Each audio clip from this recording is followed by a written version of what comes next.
Hello, everybody. It's day 12 of Inktober today, and today's word is dragon. If you haven't been keeping up so far, where the hell have you been? It's day 12. We've been doing quite a different way of doing things. I have not been using a pencil once in this. Even though you can use pencil, I've gone to myself and thought to myself, you know what? No.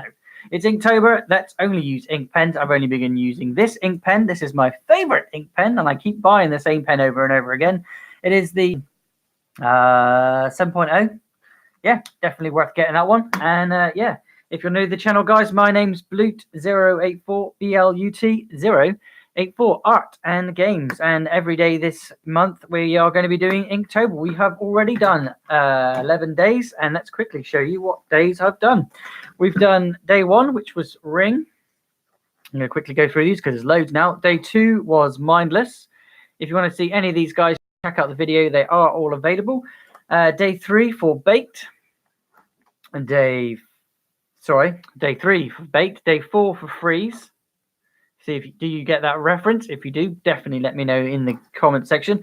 Day 5 was Build, and that was my Minecraft build that I've been building. We've built a little bit more up this last Monday, to the Tower of Flight, and we're going to be going all the way to build height. But I thought, because I wanted to do sort of geometric shapes and sort of depth and things like that, everything I did is available to watch again in the playlist of Inktober if you wanted to watch this one, how I created this one, because it took me about 2 hours to do. This one here, it was for Husky, which was day 6. And then this one isn't available. I do apologize, still editing the bloody thing, because I had a audiobook which apparently had loads of copyright on it. It was called Blade Runner. Haha, very funny. Not in any way meant to think. It was kind of a little bit of inspiration as I was going. And yeah, that word was enhanced. And then we get to day 8, which was Frail. As you can see, it's a little bit of a witch, but it's an old lady more like. And of course, on day 9, it said Swing. And what else? What else am I going to draw than Spidey with a kid swinging? Come on. You know, I'm a big fan of Spidey. There's plenty of that on my in my playlist to go and check them out, guys. Then on day 10, it was pattern. I relaxed it back a bit and I just drew up a load of patterns. And if you know what pattern that is, then let me know in the comment section. If you're watching live, you'll know what it is. But if you're watching back, you'll know. You've got the chance to win absolutely nothing at all. But just let me know what that is in the comment section. Join in. And then on day 11, which was, I haven't actually written in, but I don't think I'll bother now. Day 11 was Snow. And I thought we'd do an Abominable Snowman. I did it. It was okay. Yeah, it just kind of did what my hand decided it wanted to do at that time. And yeah, enjoyed that one. But today, I'll be using a reference, because I'm going to be drawing a dragon, because today's word for day 12 is dragon. I've already drawn some dragons in the past. If you guys do want this one has been digitized. This one has been completely colored and drawn and shown you how to do every stage of this one. We've done from sketching to shading with pencil, and then we went from that and used pen, inked it all out, and then we used the Copic markers at the time, which were actually better than the ones I've got now, to colour this one in. There are a few more dragons in here if I can find it. This is my book from last year, guys. And yeah, we did quite a few. As you can see, I like Spider-Man. And yeah, I can't find that picture, but it is in here somewhere. It's to do with eggs. I'm not going to be drawing something coming out of an egg, because I don't want to. I want to draw a whole dragon today, because I do. There it is. I do like to draw myself a set of wings, and I'm going to be trying to draw a set of dragon wings alongside a dragon today. That was completely freehand. I don't know how the hell I got that so detailed, but I did. And yeah, we're going to be doing dragons today. As you know, I like to draw wings and dragons and things like that. Dragons, I don't generally draw that many dragons, but I do dragons nonetheless. Just to spin you around quickly. As you can see up on my back wall where I stream, you can see all of that when I'm streaming, guys. That dragon on the side there, Fire and Ice. I did think about doing something like that, and I thought, nah, I've already done that. So yeah, if you want to check any of those out, guys, they are always behind me when I'm streaming on my games. Right, so a dragon. I've got a reference somewhere. I'm going to be using a reference as always because, you know, guys, I got to do something. Not so much draw the picture that I'm seeing, but something that I see and then enhance it or change it or just change it up. We are going to be listening to an audiobook once again. If you are not if you can't watch the whole thing, then definitely hit that bell, and you'll be getting I'll be telling you what book I'm listening to tomorrow because I've got a little bit more time to sit on the computer and faff around. If not, that will be Monday, and I will put every single book that I'm listening to as you are listening in and watching in. So I'm guessing you want to know what the audiobooks are. If you do, let me know in the comment section if I haven't done it by Monday. Otherwise, we're going to be listening to another one. This one is The Dragon audiobook by Charles Henderson. It could be Cobby Strick, so if you're watching live, you may be the only person that may be able to watch.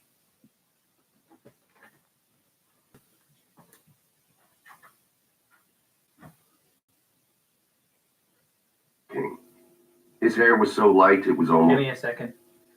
It was known far and much like his own. There were also... There we go. This is Audible.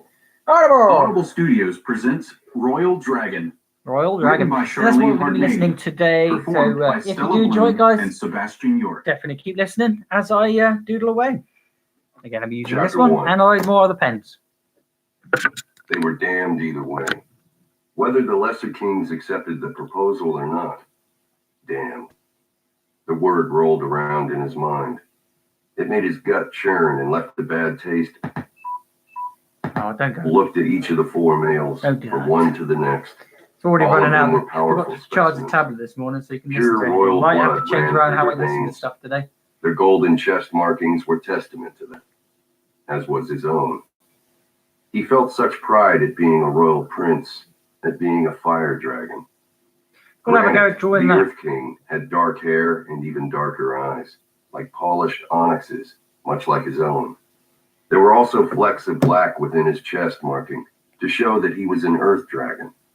Of his personality, it was known far and wide that he was both strong and a hothead. Then there was Torrent, the Water King. His hair was so light it was almost white. His eyes as blue as the ocean itself. Flecks of green could be found in his golden chest markings to represent their element. The male was excessively arrogant but likable, an odd combination. Thunder had eyes the color of amethyst jewels. As the Air King, the blue flecks within his golden markings were definitely prominent. Though normally calm, the male looked agitated at the moment. This meeting needed to run smoothly. get drawing. Cole hoped that the males would accept the proposal put forward by his brother, the Fire King. Blaze was the strongest of the dragons. His eyes were like emeralds. He, like Cole and the rest of the fire dragons, could breathe fire, which gave them a superior advantage over the others. Their golden markings were pure. The Air King held the platinum goblet with such a grip that Cole was sure it would crush at any moment. His face was red. Scales were visible through the golden tattoo on his chest, making more blue bleed through. A sure sign that he was moments away from changing. No, Thunder growled. The word was accompanied by a billow of smoke. It left his mouth in a lazy, curling tendril, at complete odds with the male who expelled it. The Air King was fire-breathing mad. Such a pity for him that a bit of useless smoke was all he could produce. Thunder had better watch his step. Blaze looked relaxed as he leaned back in his chair, but Cole knew better. His brother was not as calm as he seemed. The slight tick in his jaw was evidence of that. The Air King clenched his teeth together for a few long moments, clearly trying to get himself back under control. Best he do that, and quickly. Blaze would not tolerate such outbursts, even from another king. You can forget about having one of the air females. The agreement was, your sister for one of my tribe. A fair trade. The Earth and Water Kings moved restlessly in their chairs, as did the princes at their sides. They were not privy to the arrangement that had been made between the Fire and the Air Kingdoms.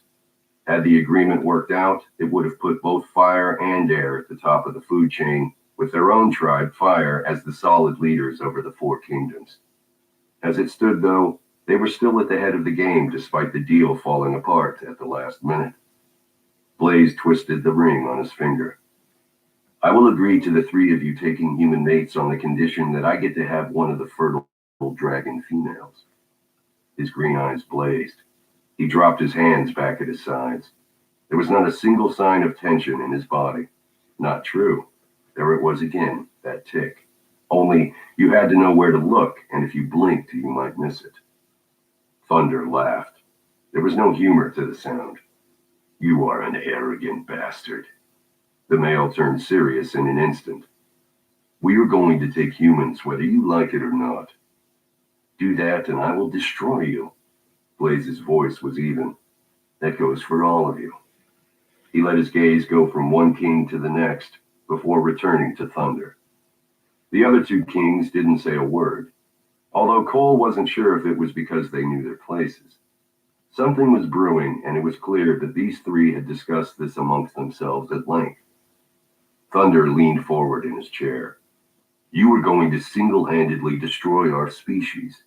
Just because some human female broke your heart doesn't say one more word and I'll kill you, so help me. Blaze stood. Tension radiated off of him. On the upside, that pesky tick was gone. He and Thunder stared at each other for what felt like a long time. Cole had to work to remain outwardly calm, to refrain from fidgeting like the others. He was the Fire Prince and heir to the throne, should anything happen to Blaze. This is how it's going to go down, Blaze said, his voice still calm and even. I'm going to take one of your sisters. The rest of you can take humans. If it works out, we'll allow more of our males to take them as well. He sat back down. Thunder shook his head. He ran a hand through his hair.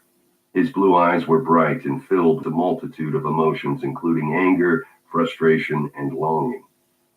Deny the males human females, and it's a surefire way to an uprising.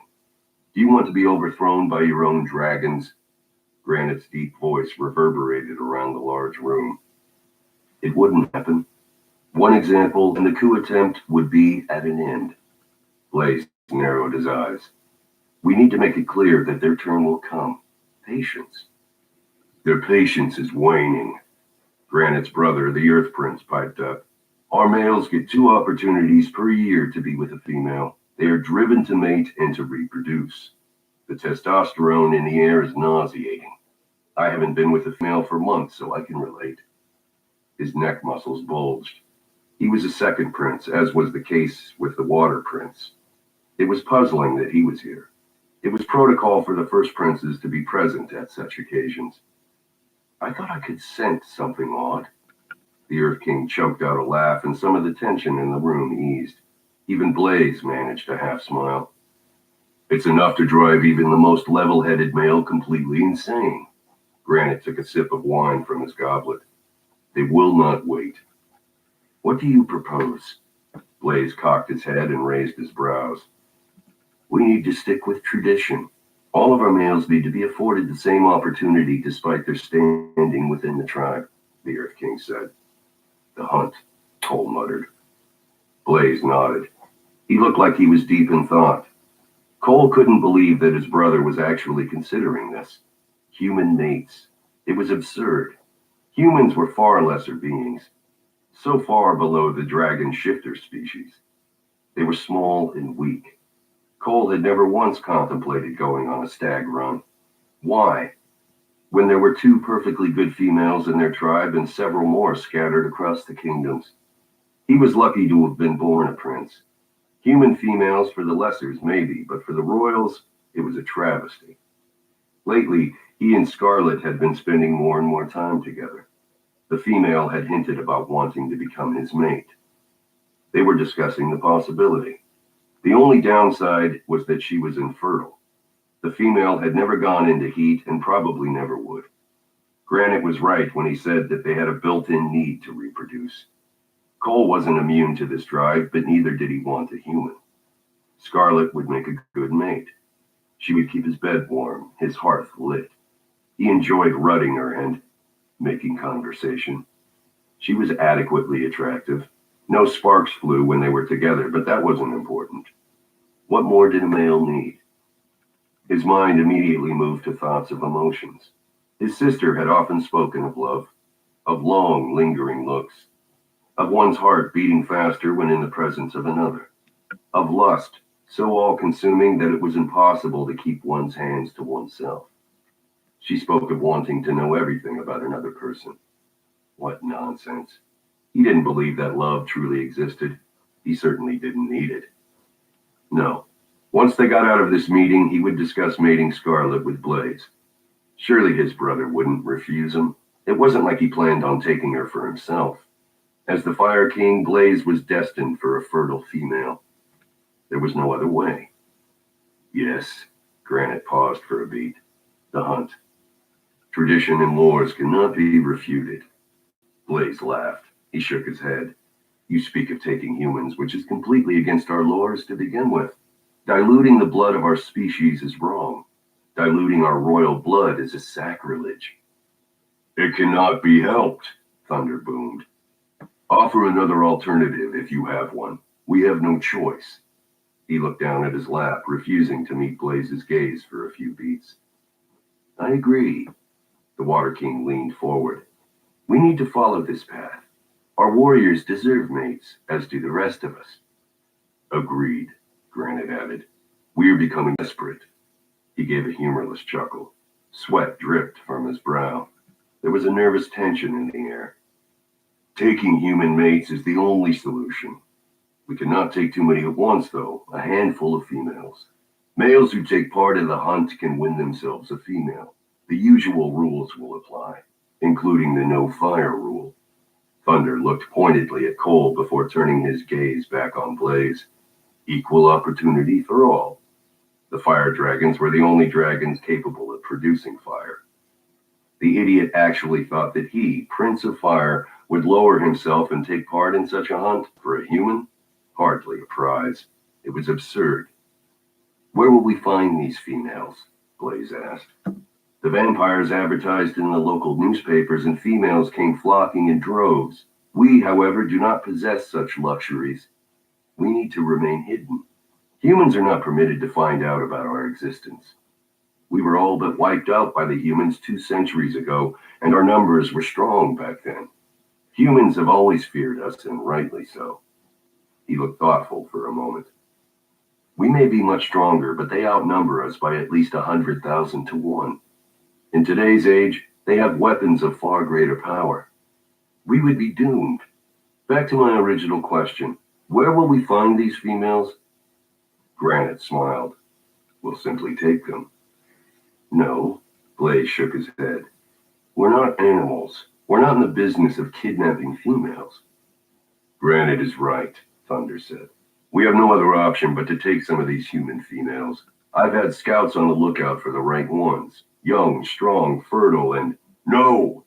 Blaze hit his fist against the table. How will it look when human females suddenly start to go missing?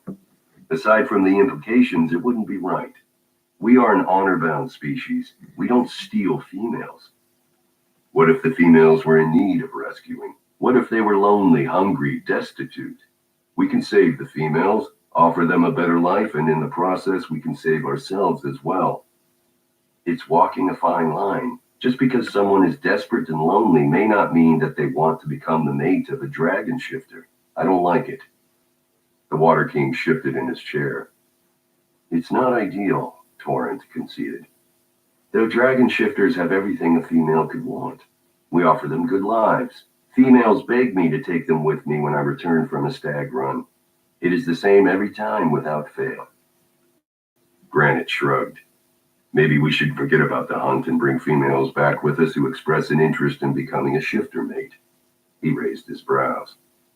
We've discussed this at length, Thunder retorted. Cole felt irritated at this statement. Proof that the 3 kings had met privately to discuss this.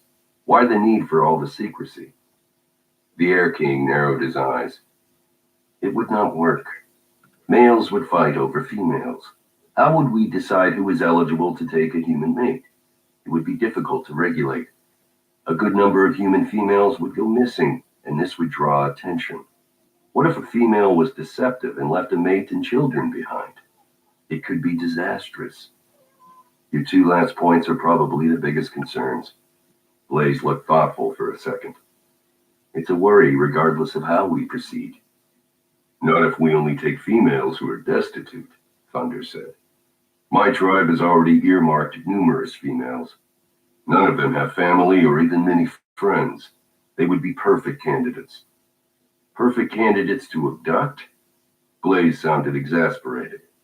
Listen to yourself, he rumbled. To be rescued, Thunder's booming voice filled the room. Let's just say that I agree to this harebrained scheme. I'm not agreeing. I'm just giving the whole thing some thought. He sucked in a breath. Females would need to be in a bad way and in need of saving. They would need to have everything explained to them and would need to be treated with respect and kindness at all times. Even if a male wins one of these females fair and square, he may not force himself on her. Any male found to be forcing a female will pay with his life. The human would need to agree to being mated and later impregnated. She would need to be a willing participant at all times. Females will be afraid initially, it's a given. Granite took another swallow of wine. If a female doesn't want to be with a male, no matter how hard he tries to win her, Blaze narrowed his eyes, then she will be allowed to leave, to return to her old life. No, the Air King snapped.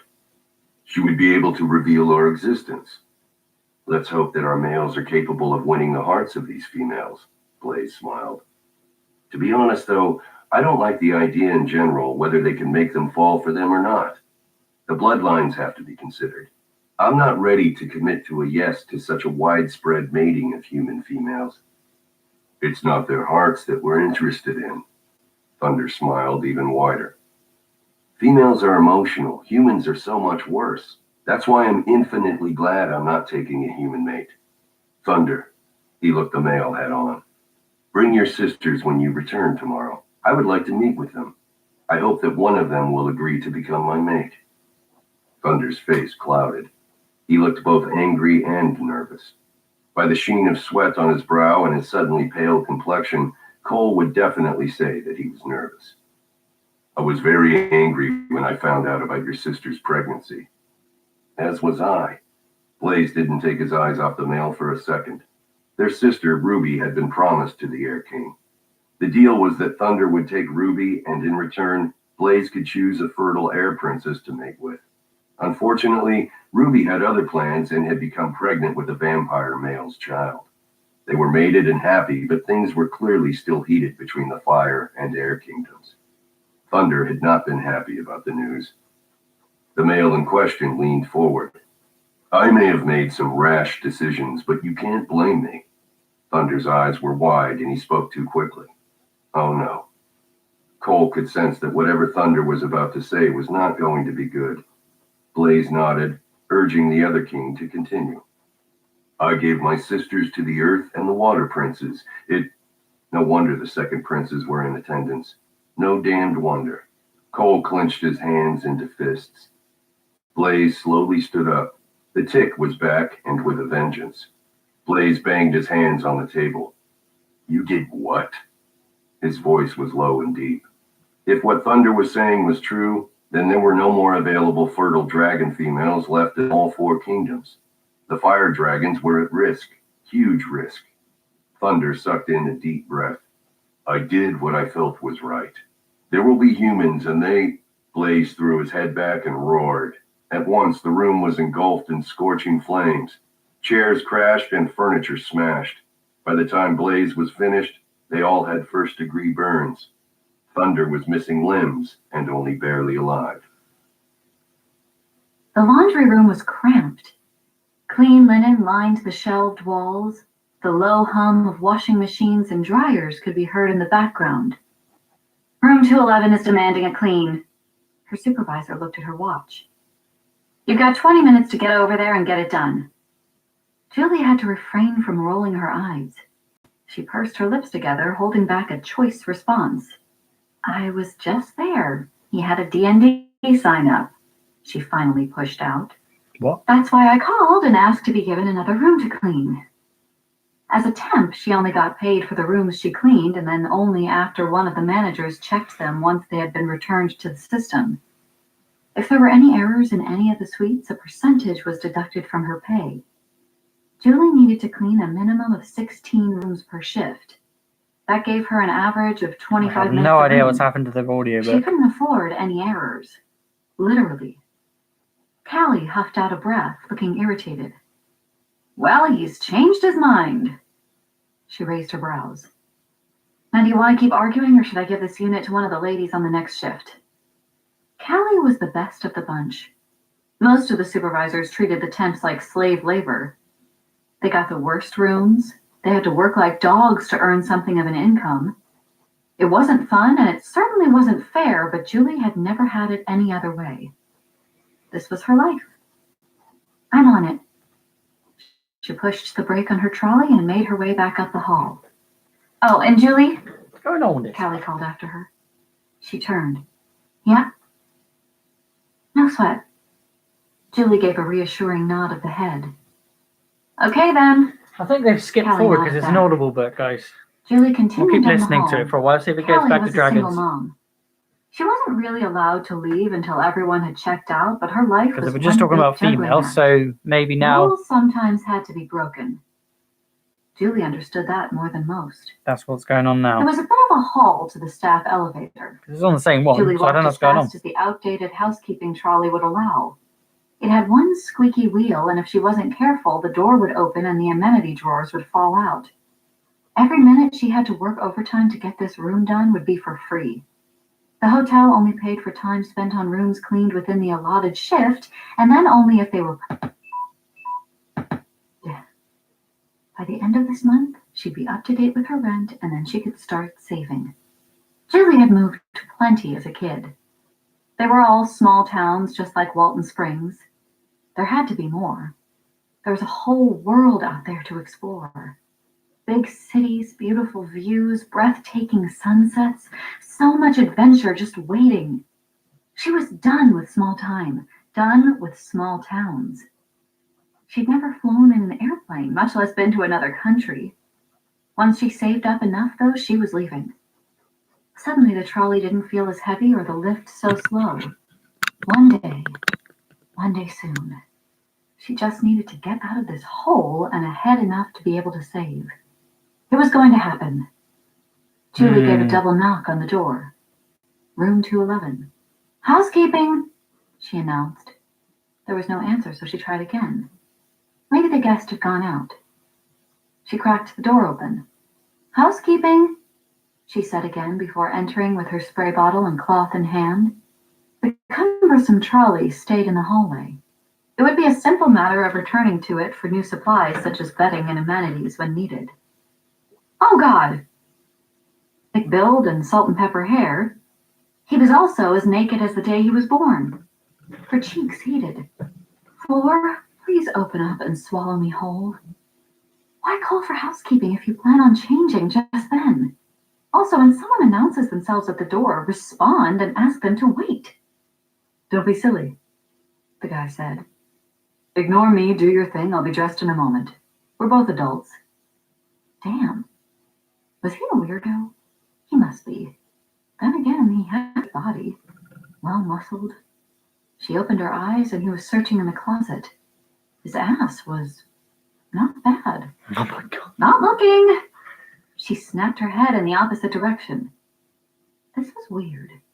He was far too old for her, but he had that whole Richard Gere thing going on. His hair had that just showered look, even though it was already halfway through the afternoon. Odd. No, he couldn't be doing this on purpose. A guy like him could get a date? Surely. Definitely.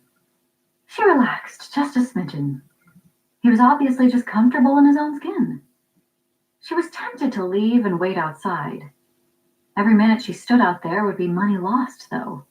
She needed to get up to date with her rent. If she wasn't so damned desperate... Julie suppressed a sigh. She ignored him and got to work stripping the bed. She was sure that by the time she looked again, he would be dressed, or even better, out the door. First, she removed the cover from the duvet, then the sheet from the bed, and was just removing the first pillowcase when she looked up. What the hell? A squeaky noise came out of her throat. Keep cleaning, the guy said, looking pinched. His back was to the closed closet. Yeah, that's going into a romance novel. Let's not This listen to is that. Audible Studios presents Water Dragon, Let's have the Written water by dragon Charlene instead, I think. performed by Stella Bloom and Sebastian That's York. not child friendly. Chapter 1. Ellis made a snorting sound as he blew out a breath. He looked away for a moment, clearly annoyed. Then he turned back to her and his eyes widened. A look of shock took the place of the annoyance. The guy was a complete This won't asshole. leave me alone. You're acting like this is news to you. How many times have I warned you? You obviously haven't been listening to me. Candy put her hands on her hips, keeping her gaze on his. I heard you just fine. He rolled his eyes.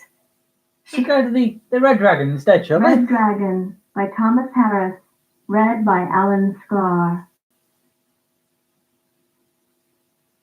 I don't want to be too rude, and I got a feeling that's going to get a bit rude. Sorry about the change in the audio, but it's actually a quite good one, though. Crawford down at a picnic table between the house and the ocean and gave him a glass of iced tea.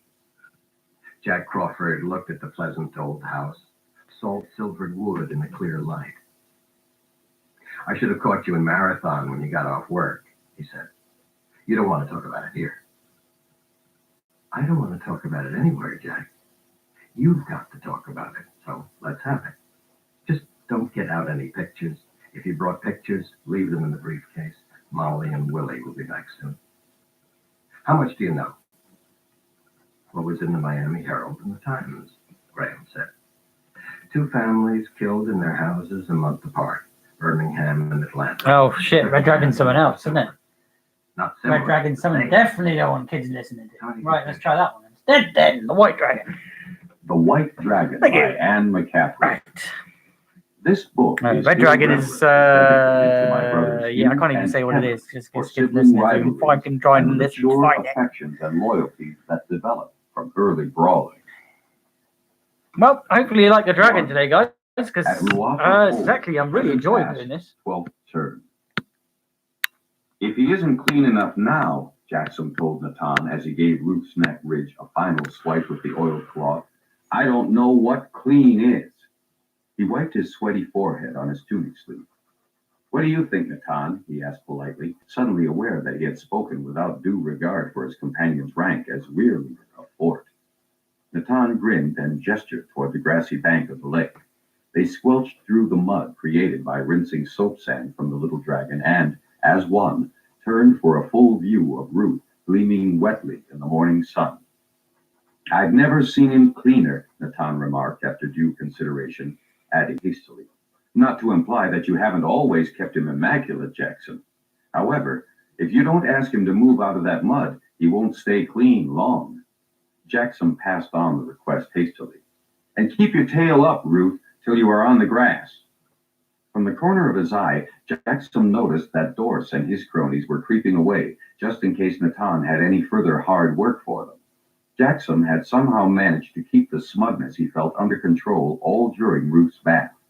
Doris and the others hadn't dared disobey the dragon rider when Natan had blithely pressed them into service. To see them sweating over the runt, the oversized fire lizard, unable to tease and taunt Jackson as they'd planned to do this morning, had raised Jackson's spirits considerably. He entertained no hopes that the situation would last long. But if today the Bendon Weir leaders decided Ruth was strong enough to bear his weight in flight, then Jackson would be free to fly away from the taunts he'd had to endure from his milk brother and his cronies. You know, Natan began, frowning slightly as he folded his arms across his damp, spattered tunic, Ruth isn't really white. Jackson stared incredulously at his dragon. He's not? No. See how his hide has shadows of brown and gold and ripples of blue or green on the near flank? You're right, Jackson blinked, surprised at discovering something totally new about his friend. I guess those colors are much more noticeable because he's so clean and the sun so bright today. It was such a pleasure to be able to discuss his favorite topic with an understanding audience. He's more dragon shades than the lack of any, Natan continued. And I've got my He slanted reference one down. hand against the And angle I've, of Luke's thing, heavily muscled shoulder, done the sort of then shape that cocked I his want. I'm going head to get as rid he of that stared at the powerful and hindquarters. start adding in Beautifully proportioned, too. He may be bits small, here and Jackson, there. but he's a fine-looking fellow. Jackson sighed again, unconsciously Different, straightening his just the little shoulders and detail pushing bits. out his chest with pride. Just literally Not too bits much we think, flesh, yeah, that'll not be a too bit there. little, I'll eh, get a darker Jackson? line there. Natan shot an Bit of a elbow wiggly to line catch there. Jackson on the top of his shoulder, a sly grin on his face for all the times Jackson had to call on the weir leader to help him cope with Ruth's indigestion. Jackson had erroneously concluded that if he could stuff the proper amount of food down Ruth's gullet, the little dragon would grow to match the size of his clutch mates. The results had not been good. Do you think he's strong enough to fly me? Natan awarded Jackson a thoughtful gaze. Let's see. You impressed him a turn last spring, and we're into cool weather now. Most dragons achieve their full growth in their first turn. I don't think Ruth's grown a half hand in the last 6 months, so we have to conclude that he has reached his full growth.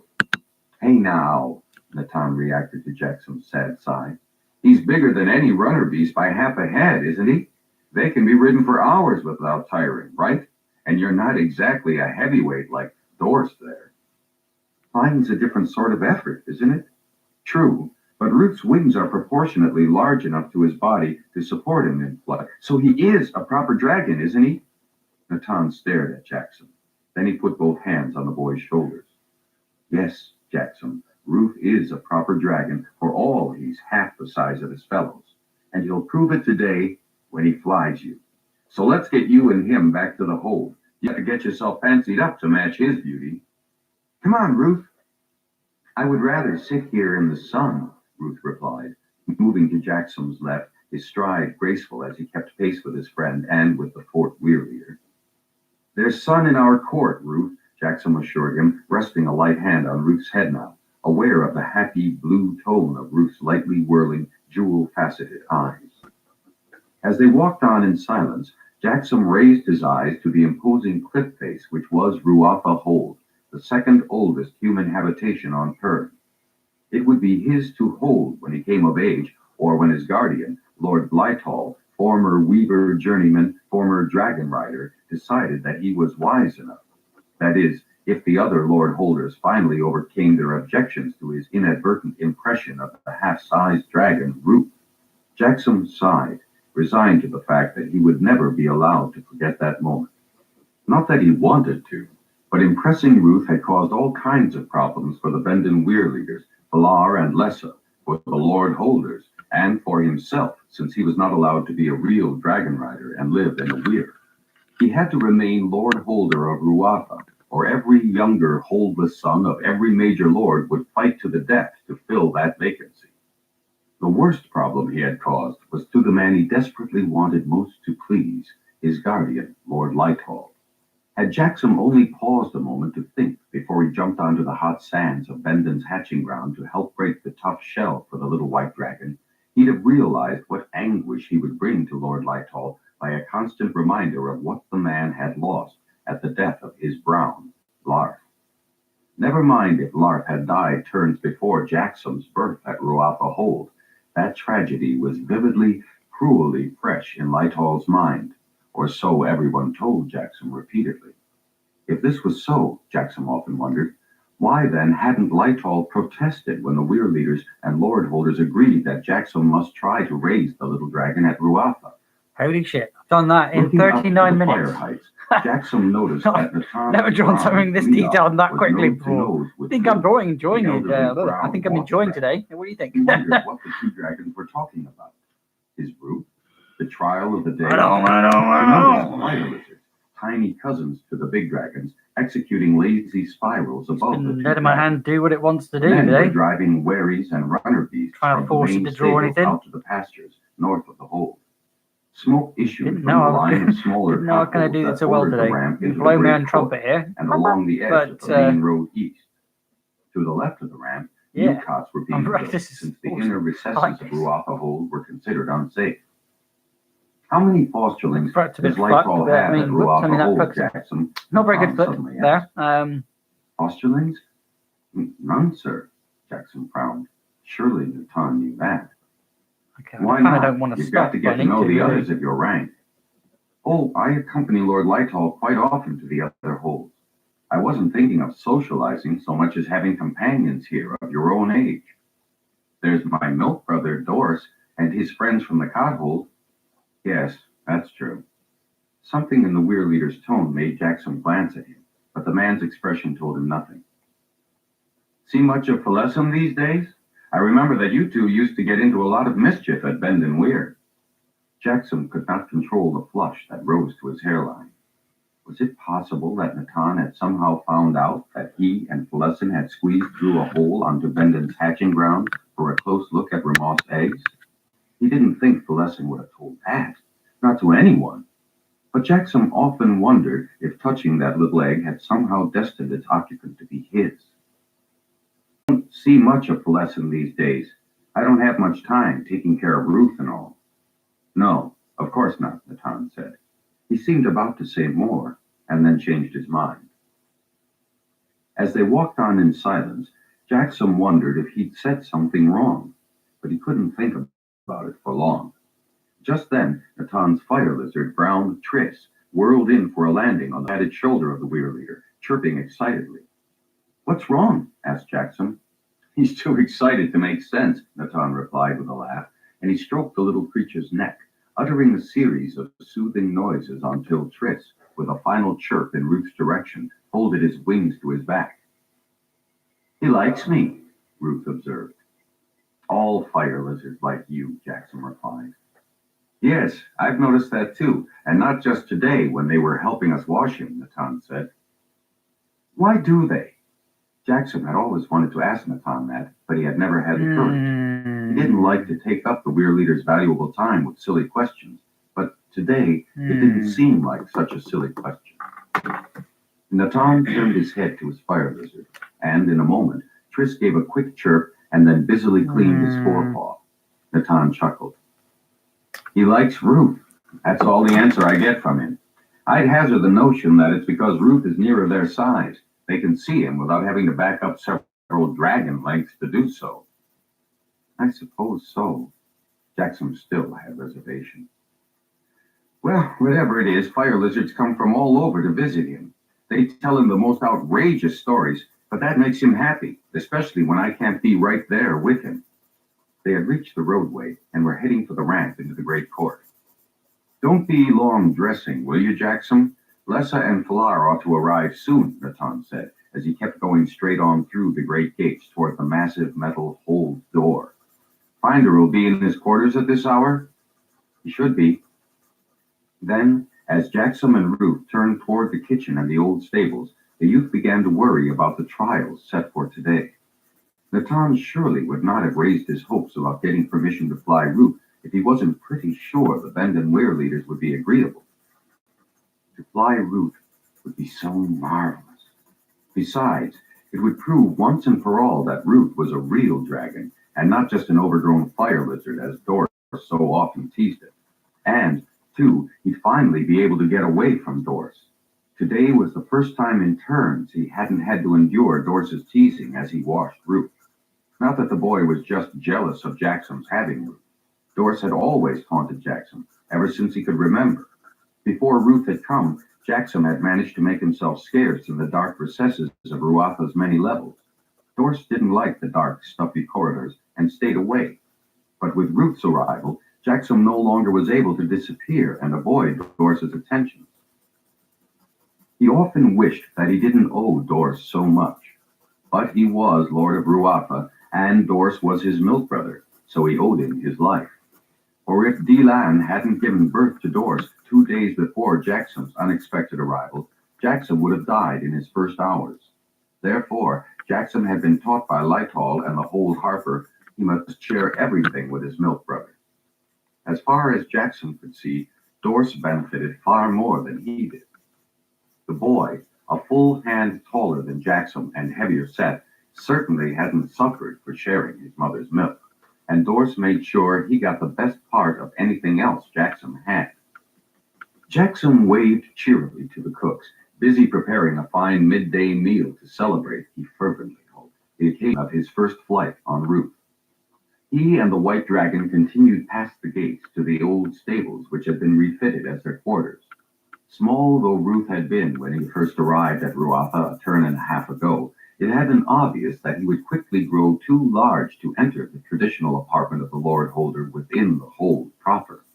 So Lytol had decided that the old stables with the vaulted wing could be refurbished suitably for sleeping quarters and a workroom for Jackson, and a fine spacious weir for the little dragon. New doors had been specially designed by Master Smith Fanderel and hung with such ingenuity that a slightly built lad and an awkward hatchling could manage them. "I will sit here in the sun," Ruth told Jackson, poking his head past the entrance to the quarters. "My bed hasn't been swept." "Everyone's been so busy cleaning for Lessa's visit," Jackson said, giggling as he remembered the terror in Delan's face when Lytol had told her that the weirwoman was coming. In his milk mother's eyes, Lessa was still the only full-blooded Ruathan left alive after Fax's treacherous attack on the hold over 20 turns ago. Jackson stripped off his damp tunic as he entered his own room. The water in the Just putting jar a by little bit his of sink shade was here and tepid, there. and he grimaced. He really ought to My be favorite as clean shading as pen. his dragon, but he didn't think he'd have time to get to the hole's hot Half bath knackered. before the weir leaders came. Double-sided. It wouldn't do for him to be absent when they arrived.